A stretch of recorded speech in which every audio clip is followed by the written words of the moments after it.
28 чэрвеня нядзеля ў Беларусі 21 гадзіна. Аб'ектыў – галоўнае падсумаванне дня на Белсаце.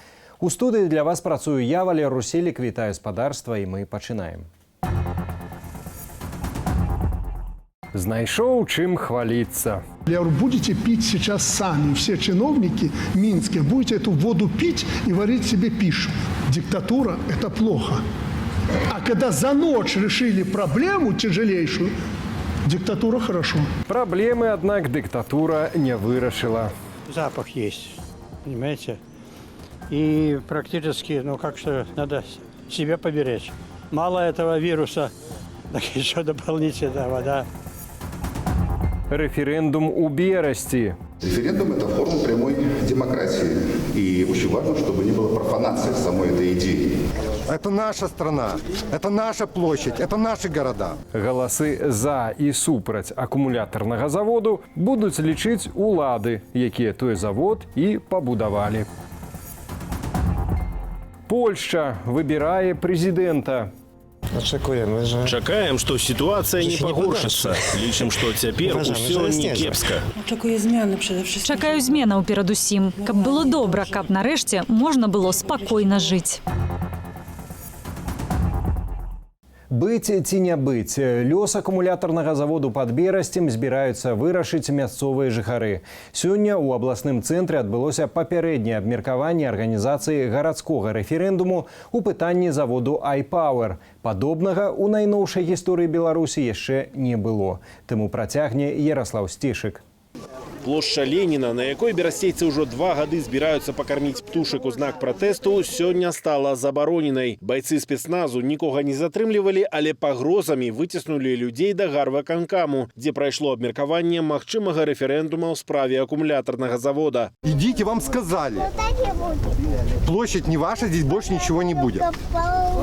Так вот, это наша страна, это наша площадь, это наши города. Дзясяткі тысячаў подпісаў супраць завода свінцовых акумулятараў пад Берасцем. Больш за 2 гады мірных пратэстаў кожную нядзелю. Сотні жорсткіх арыштаў і буйных штрафаў за несанкцыянаваныя сходы. Міліцэйскі пераслед дома. Крымінальная справа аб абароце боепрыпасаў, якая развалілася і не дайшла да суда. І вось нарэшце ініцыятыўная група гараджанаў можа выказацца непасрэдна ў залі, пабудаванай для гараджанаў. Бо Александр Лукашенко сустрэўся з праціўнікамі заводу, тымі, каго не пасадзілі под арышт, і загадаў мясцовым уладам рыхтаваць рэферэндум. Все, замазалась брестская позиция за уладу. Кіраўнік гарвыканкаму кажа, што галасаванне пройдзе праз 2 месяцы. Референдум – это форма прямой демократии. И очень важно, чтобы не было профанации самой этой идеи. Поэтому здесь, в зале сегодня, это те люди, которые изъявили желание участвовать в этом, повторюсь, сложном организационном и рабочем процессе. Гэта не зусім так. Падчас дыскусіі праціўнікі заводу нагадалі, што завод iPower пабудавалі з памылкамі і парушэннямі на ўсіх стадыях, ад плану да наладкі абсталявання. І калі завод запусцяць, у паветра гораду будуць трапляць сотні кілаграмаў атрутных адкідаў. Несмотря на все нарушения, несмотря на нарушение закона, несмотря на то, что он опасен для нас всех, этот референдум может сделать так, что этот завод заработает. Я правильно понимаю? Частка праціўнікаў заводу лічаць рэферэндум магчымасцю распаўсюдзіць інфармацыю пра небяспеку заводу, каб яго ўсё ж зачынілі. Рогачук сказал, что полностью все будет в открытом доступе, то есть будут камеры. Всех, значит, приглашают в участковые комиссии, в городскую комиссию избирательную всех приглашают по проведению этого референдума. Іншыя выказваюцца больш катэгарычна. Референдум – это была кинутая пыль очередная в глаза. Почему в крепости называть нас или кого-то шарлатанами, а здесь уже типа аккумуляторщики хорошие. Референдум, я считаю, референдум, если делать, надо было его до выборов делать, а не после выборов. Але па-сапраўднаму у празрыстасць рэферэндума і немагчымасць фальсіфікацыю з боку падначаленых Лидии Ярмошиной не верыць ніхто. Если строго соблюдать закон, то этого предприятия на территории свободной экономической зоны в принципе не должно быть. Это абсолютно незаконное было решение стать резидентом СЭС и предоставить площадку. Одно з патрабаванняў да мясцовых і рэспубліканскіх уладаў, агучанае на дыскусіі, вызваліць берасцейскіх блогераў Сергея Пятрухіна і Александра Кабанова, якія ад пачатку змагаліся супраць заводу, а перад прыездам Лукашэнкі ў Берасці іх пасадзілі ў следчы ізалятар у межах перадвыбарчай крымінальнай справы супраць чальцоў ініцыятыўнай групы Святланы Ціхановскай. Ярослаў Сцешык, Белсат.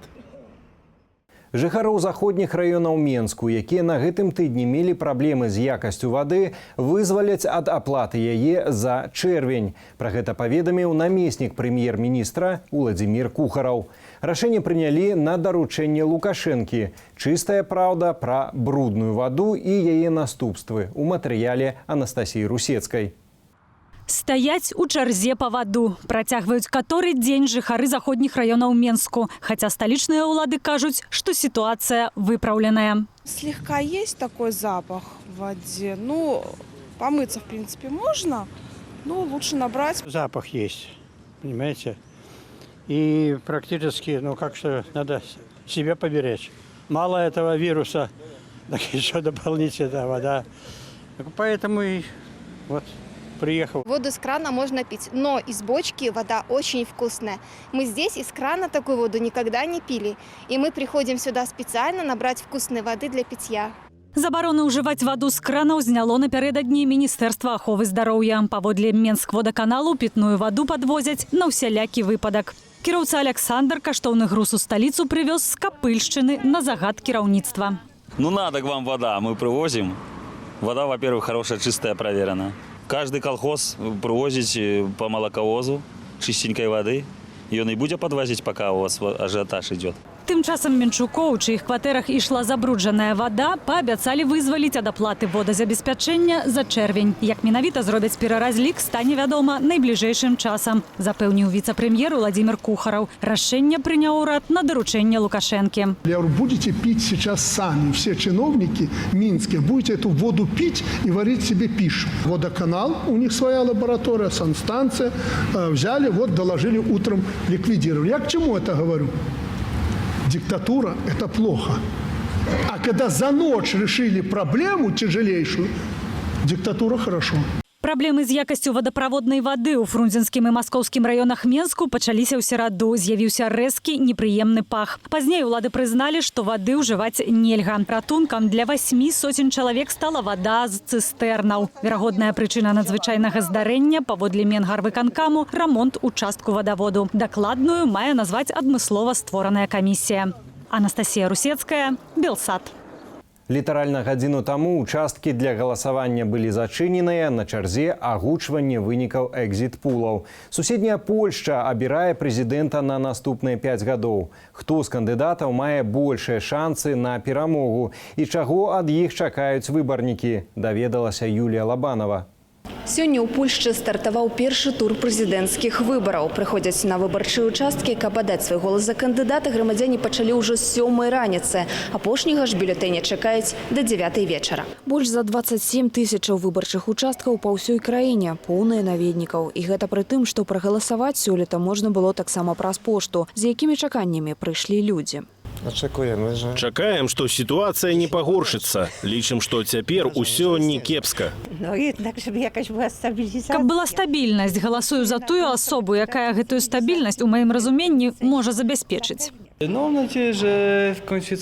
Спадзяюся, штосьці зменіцца. Маю ўражанне, што цяпер манаполія, калі казаць пра ўладу. Мяркую, што для раўнавагі патрэбныя змены. Чакаю зменаў перадусім. Каб было добра, каб нарэшце можна было спакойна жыць. Пандэмія каранавіруса ўнесла і іншыя карэктывы ў выбарчую кампанію. З траўня галасаванне перанеслі на апошнюю нядзелю чэрвеня. На найвышэйшую пасаду ў краіне прэтэндуюць 11 кандыдатаў, сярод якіх дзейны прэзідэнт Польшчы Анджэй Дуда. Заклікаю ўсіх маіх суайчыннікаў узяць удзел у выбарах, скарыстацца гэтым правам, правам голасу, самым важным правам, якое застаецца апораю дэмакратыі. На мой погляд, гэта таксама грамадзянскі абавязак вызначыць лёс сваёй краіны. Анджей Дуда, прадстаўнік кіроўнай партыі «Закон і справядлівасць», паабяцаў выбарнікам захаваць дзейную эканамічную праграму, што прадугледжвае сацыяльныя выплаты сем'ям. Ягоным галоўным канкурэнтам лічаць мэра Варшавы і прадстаўніка грамадзянскай кааліцыі Рафала Часкоўскага. Насуперак кансерватыўным поглядам закону і справядлівасці, ён выказваецца за большую інтэграцыю з еўразвязам ды падтрымлівае пашырэнне правоў для ЛГБТ-супольнасці. Гэтыя выбары важныя для Еўропы, бо вызначаецца будучыня Польшы. Або мы застанемся на скрайку з такога кшталту ўрадам, або станем цэнтрам, што прымае самыя важныя рашэнні. Сярод фаварытаў выбарчай гонкі таксама называюць журналіста Шымана Галоўню, вядомага антысістэмнымі поглядамі. Паводле прагнозаў, аднак ніводны з кандыдатаў не набярэ ў першым туры больш за 50% галасоў. Другі тур выбараў у гэтым выпадку адбудзецца 12 ліпеня. Юлія Лабанова, Белсат. Супраць палітычных рэпрэсіяў і за вызваленне палітвязняў. Марш салідарнасці з Беларусю адбыўся ў Кіеве. Удзельнікі акцыі ушанавалі памяць нашага суайчынніка і героя Украіны Міхася Жизнеўскага, які адным з першых загінуў у часе рэвалюцыі годнасці. Ад Майдану незалежнасці сённяшнія дэманстранты рушылі да беларускай амбасады, дзе зладзілі пікет. Мы хочам сказаць все разам: свобода Беларусі, не рэпрэсіям, свободу палітвязням, не катаванням. Я хотел бы, чтобы выборы были открытыми, чтобы все, кто подавал заявки, оказался в бюллетене, а там пусть будет выбор за белорусов.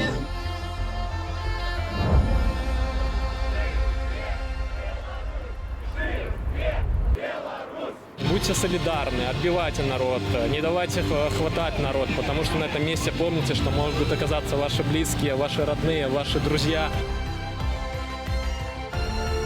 Сейчас настал тот момент, когда мы вновь должны объединиться и вновь начать борьбу против того беспредела, который происходит на моей любимой, родной родине Беларуси.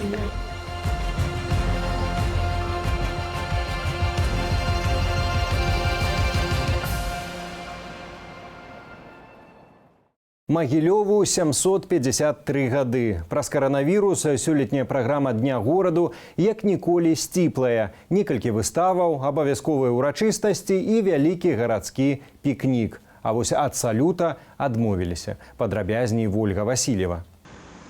Напярэдадні Дня горада перад магілёўскім гарвыканкамам адкрылі новы арт-аб'ект дрэва сяброўства. Фактычна дрэва аказалася металічным слупом з указальнікамі да гарадоў-пабрацімаў. А што больш каштоўнага за гэты год з'явілася ў горадзе? Мы запыталіся у аўтара блогу і падкасту пра Магілёў Дзяніса Василькова. Самое большое для меня достижение, которое вот я прям вижу и ощущаю, это то, что в центре города перезапустилась общественная жизнь с появлением торгового центра, целого комплекса «Атріум». Адміністрацыйна-дзелавы цэнтр «Атріум» з'явіўся на месцы былога дому быту. У ім функцыянуе гатэль, вялікі фудкорт, крытая паркоўка на 300 машынамесцаў, кінатэатр, фонтан для ўваходу. Сюды як магнітам сцягваюцца дзеці і падлеткі, яскравыя і вельмі актыўныя. А вось пра развіццё інфраструктуры ў горадзе Дзяніс выказваецца крытычна. И решения, которые принимаются, они, очевидно, принимаются людьми, которые ездят и видят город из окна автомобиля. Потому что достаточно пройтись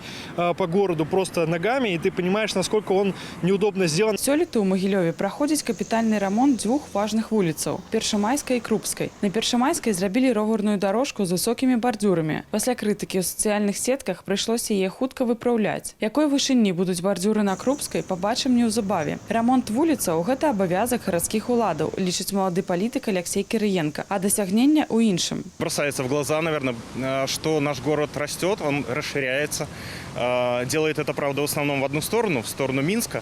Но, тем не менее, новые микрорайоны, новые дома, все это постоянно растет. У планах уладаў на 2020 год здаць у эксплуатацию 140 тысяч квадратных метров шматкватэрных жилых домов. Недостаток в том, что домов появляется больше, но жилье доступным не становится. То есть сейчас это проблема не только нашего города вообще, но тем не менее купить квартиру вот просто с нуля накопить, это unreal. Мы запыталіся у жыхароў Магілёва, чтоб яны самі пазычылі гораду на Дзень народзінаў. Больше развлекательных центров, наверное, больше площадок для детей, в том числе. Больше, чтобы появилось каких-то предприятий, чтобы люди могли нормально работать. Я бы пожадала Могилеву, чтобы он не боялся, в первую очередь.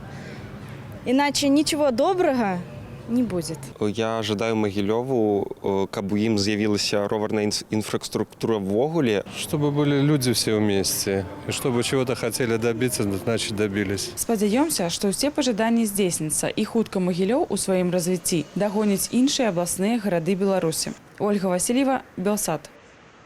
Заставацца ў курсе апошніх падзей у Беларусі ды свету можна і з дапамогаю нашай інтэрнэт-старонкі belsat.eu. Акрамя ютубу глядзіце нас і з дапамогаю прыкладання смарт-ТВ. У студыі сёння для вас працаваў я, Валер Руселік. Дзякуй за ўвагу, заставайцеся з Белсатам.